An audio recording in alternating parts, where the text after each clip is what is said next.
Hanya beberapa jam usai pencopotan jabatannya sebagai Kepala Bagian Umum di kantor wilayah Ditjen Jakarta Selatan, Rafael Alun Trisambodo memutuskan mengundurkan diri sebagai aparatur sipil negara.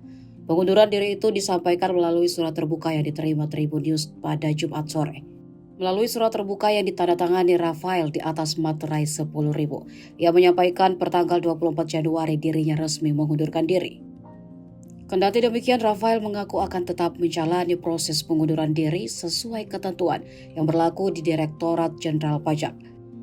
Dia bahkan menyatakan bakal mengikuti proses penyidikan terkait laporan harta kekayaan penyelenggara negara sebagai buntut dari kasus penganiayaan anaknya terhadap anak Ketua Umum GP Ansor.